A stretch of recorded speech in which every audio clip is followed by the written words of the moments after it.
how to change your drive belt on that boy. 50-inch, 26 horsepower Kawasaki engine. Right here. Look, it's real tricky. There's two nuts there. There's one welded down. This is actually a second nut. It's hard to see. And take the first one off because they're jammed together. That is your tensioner arm. Oh. You have to unplug your PTO. Drop this out. It's 5/8, 15/16 for the bigger bolts. That's a 1/2 inch. You drop this out, you unplug this. This will come down, set it to the side. You undo the tensioner nuts. They're jammed together, back up, undo them. Relieve this.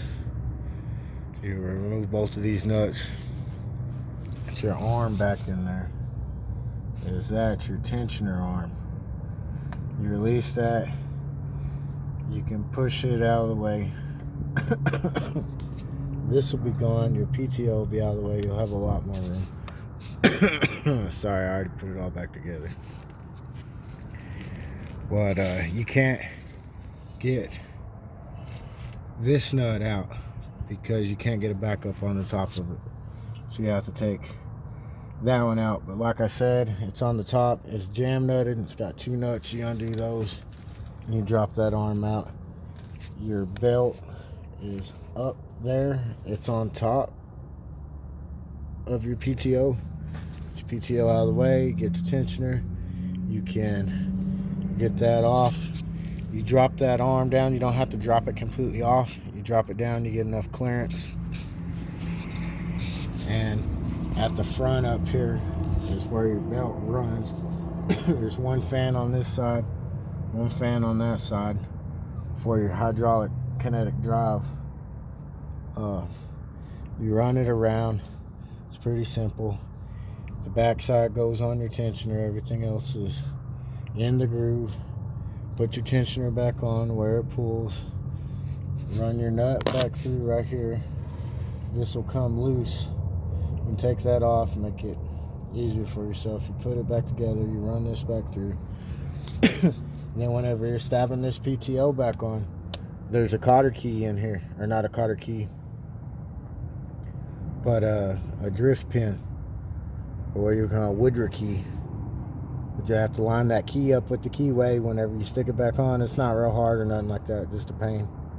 You get it back on, you get it lined up, make sure it's lined up correct. You can gently beat it on with the rubber mallet. This is 1/2 inch. You release this. There's a backup up here that is hard to get to, but you can. You release that lets you drop this out of the way and everything. But yeah, that's how you change the drive belt. On the front here, there are holes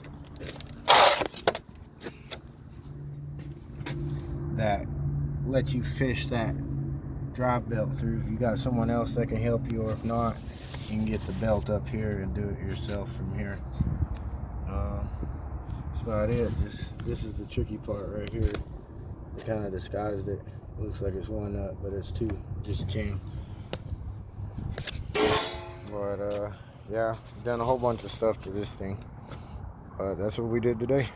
All right, thank you.